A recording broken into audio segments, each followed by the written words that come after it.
Hey. Hey, Pastor Chaka. Yes. Welcome to C.T.N, everybody. We are right here in New Jersey. Yes. You know, I mean, a lot of people think it's New York, but people don't know that New York and New Jersey are very different. Yeah, but, when you're flying, it's funny because when you're flying into Newark, it's in New Jersey. Okay. If you're coming from anywhere in the world, they say you're going to New York. Oh yes. Even though you're going to New Jersey. Kiri, welcome. Thank you. Listen, I want you to introduce yourself to our viewers. Tell us your name, tell us the name of your organization, and let's start from there. Okay, my name is Mumbat, but the community knows me as Auntie Kiri. I am the executive director of Mubatirapamwe. Mubatirapamwe is a registered PVO. We also run Mubatirapamwe Rehabilitation Center. We have a rehabilitation center where we are assisting people that are struggling with addiction. We are also running a drop-in center where we have people that are struggling with addiction. They come to our center, they see psychologists, occupational therapists, and we refer them to all other places. We also have social workers. We also do training at Mubatirapamwe. Oh my goodness, that's a lot of work, and you have answered a lot of questions that a lot of people in the diaspora are asking. Because there's a lot of parents who are in the diaspora. We have children who are back home, and some of them are struggling. That is so you could be the answer to their prayers. That is so true. I have clients that I've taken at the airports, international airports here from Australia. What do you mean? Like somebody's coming from Australia, and then you pick them up from the airport? So as you may know, many Zimbabweans are in all over the world. They are in the diaspora, as we say. They are in the United States, they are in Australia, they are in Canada, and most of them took their children with them. But there are many things that happen. Sometimes they take the children after they had left them with their grandmothers and things like that. Sometimes things just don't work the way we want as parents. You don't get the visas, yes. You don't get Sometimes it's the culture shock when they get you, then have your child in Canada, Australia, or UK, or US, and then the child gets into drugs. So some parents prefer them to get rehabilitation in Zimbabwe. Most parents, that's how they prefer. Yes. So they end up bringing back to Zimbabwe. Which is quite a good thing because I've noticed that when you are in the US, the law there says if somebody wants to get rehabilitation, that's how they'll get help. If they say today, I don't want, they open the door and walk out. However, when we are in Zimbabwe, the Mental Health Act allows when someone is now a danger to themselves and to others, they allow you, the parents, to take charge. Got you. So, and also at Mubatirapamwe, we use the Ubuntu approach. You are because of me. Tete, Sekuru, Bamuni, everyone comes into play. We are a village. Yes, we are a village. So we use a holistic approach system where everyone is important. The church is important. The school is important. The community is important. The father is important. The mother is important. We do not exclude anyone when it comes to treatment of drug and substance or mental health issues. Thank you. C.T.N is our network, and my name is Chaka. I'm sorry I didn't introduce myself. My name is Chaka, and some of you will remember me from Zimbabwe, ZBC, Radio 3 a long time ago, and Radio 4, and sometimes ZTV. But I'm based in New York right now. I'm a pastor with the Salvation Army, but this is just my part of being a social entrepreneur, just to be helpful to our community. And the drug issue is a very serious issue that is wreaking havoc in a lot of families in the diaspora and back home. And whatever affects somebody who is in Zimbabwe affects somebody who is here, whether directly or indirectly. So that's why we're bringing this program to you right now, talking about drugs that are wreaking havoc in Zimbabwe right now, causing so much commotion and all kinds of family problems in Zimbabwe right now, and not only in Zimbabwe. You all know that this is not just in Zimbabwe, but it's all over, and even in the US, in the UK, Australia. We are struggling with this issue of substance abuse or drug abuse or alcohol abuse. Or alcohol is also yes. a drug. Yes, exactly. So, thank you for drug saying that is the most difficult to treat because it's available. It's everywhere. It's everywhere. It's being sold in the supermarkets. It has got also its own particular places where it's sold. So alcohol is the most difficult drug to treat in actual fact. Because you may treat someone in rehabilitation, but when they go back into the community and something is still very available, they also are triggered to go back quickly. Got you. You hear that? You're right here, Sister Kiri, Auntie Kiri. Yes.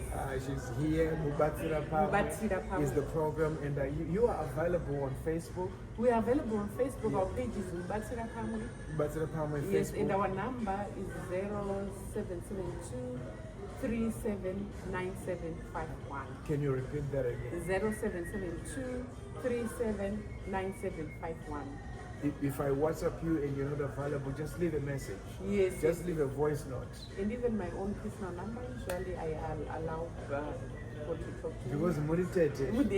0775 436685. Repeat that again. 0775 436685. So, Kiri, let's talk about the drug issue in Zimbabwe. What is the, and for somebody who has been in America for 100 years or from the UK for 100 years, they're like, what happened? When we left Zimbabwe, there was no drugs, and now suddenly we thought drugs are only in the UK and the US and New York and Queens and Bronx and Brooklyn. Now they are in Harare, Chitungwiza, Chinoi. What exactly is this drug? The question is, if the question is what exactly... Yeah, what are the drugs? Are they, Or the kind of drugs? Yeah, Mutoriro, I heard about Mutoriro. What is that? Mutoriro is crystal meth. Okay. The crystal meth. Yes, crystal meth that okay. methamphetamine. Okay. They call it methamphetamine. Okay. That's Mutoriro. That's the scientific term. That's the scientific term. Okay. There's cocaine, ecstasy. Oh my goodness. There's alcohol, like I was saying. Oh There's here I see everywhere. Everyone is smoking marijuana. Yeah, weeds. Weeds. Yeah. In Zimbabwe, it's still illegal. It's still very illegal. So when somebody comes from Zimbabwe and they're coming, they just got an opportunity to go to the US. And they're going to do their masters in New York or in Dallas, and they suddenly get here, and then weed is everywhere. It's everywhere. So that's alcohol is everywhere. I believe when someone has got an opportunity to come to the US, especially to these states where weed is allowed, California, New York, and others that I maybe away. It is important that you must sit down with your child and talk about this. Of course, the young ones are always Googling. They may know, but it's also just important to give them some guidelines of some sort, because it's gonna shock them. Some of them we may think they know, some of them don't. It's going to shock them. A lot of things are going to shock them. You understand? It is really. They are telling us that weed is bad. Everyone is smoking it. Yeah, so I guess wrong. But that doesn't stop. Even if it's allowed, it doesn't stop the effects. And the addiction. It causes paranoia.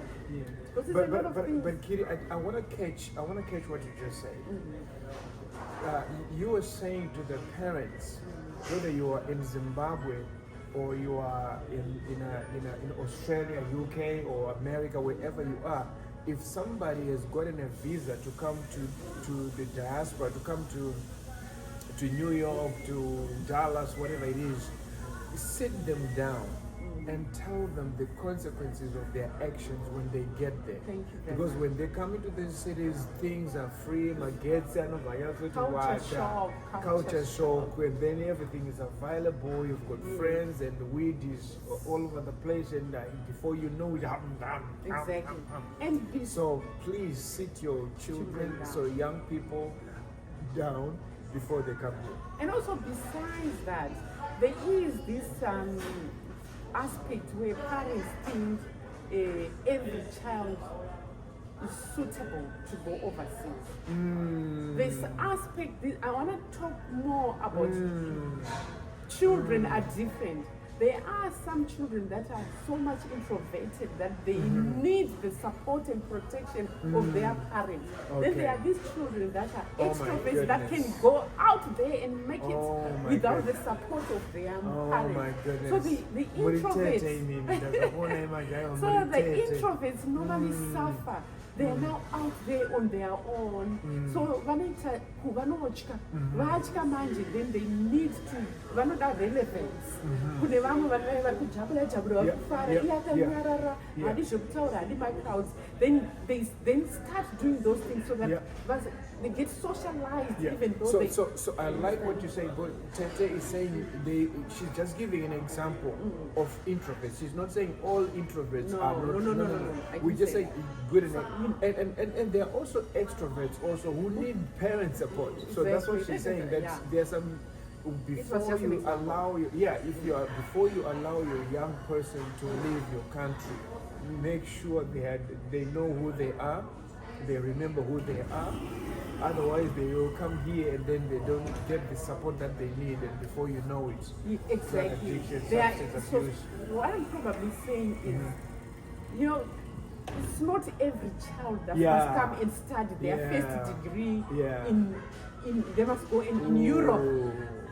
Sometimes it's better for them to do the first degree in Zimbabwe, and then you put them for a master's degree when they are more mature, than just saying go, because everyone's saying Arko Canada, Arko UK, Arko US, and vana vari vega. And I want to say that as a pastor, as a counselor, as a teacher, as a preacher, I've seen that even here in the US, where we are in New York, there are a lot of parents who let their children go when they're 18. You're 18, you can do whatever you want to do, and then, oh my goodness, the results are just horrendous. It's so sad, yes. Yeah, it's like you're giving them the key to get lost. Yeah, we are having so many problems that will cause someone to take drugs. Some are pushed to do those subjects that they do not want to do. Oh. Like, you have to do medicine. Yeah. You have to be an engineer. You have to do law. By parents. Yes. Because yes, the child is smart, but are they willing to go into medicine? They will go into medicine, and the first thing they do, there's a dead body. You're supposed to do whatever, and then they start smoking to get that shape, to get the energy and the courage to, it's such things, So you need to understand your children. So we are saying work with them. Yeah, we're saying career guidance. Yes. We're saying, is your child an outgoing person for that kind of something that is going Don't try to live your dreams through your child. Exactly. Some child need to be at the back doing accounts, doing what? Exactly. Law, even though I'm in my science, does that mean you understand what I mean? So C.T.N is the network, and my name is Shaka, and I'm with Tete Tete Kiri Panapa from Mubatirapamwe in Harare, and they're helping a lot of mental health. You're touching on mental health. You're touching on counseling. Why are we You're touching on in-house helping. You're touching on drop-ins. So you find that most of clients that start to struggle with addiction is because of underlying issues. As a counter, we were not so aware of issues like bipolar, anxiety, depression, things like that. Like a depression, you cannot, what suicide, people don't understand that. Gotcha. So clients start to take because of underlying issues. Yeah. Maybe bipolar, they're trying to stabilize their mood. Yeah. They are not feeling good. Yeah. Today they are happy, tomorrow they are sad.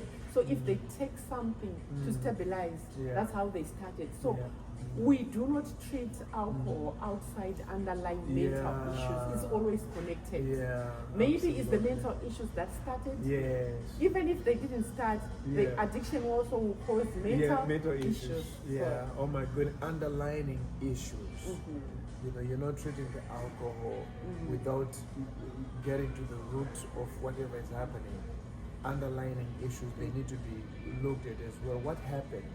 You know, how do we deal with that? Because if you say, if you just treat the alcohol today, the issue will remain. For example, and then you will go back. We have a lot of clients that are struggling because of abandonment issues. You might say, I'm in America, I'm working, I'm sending money. Yeah.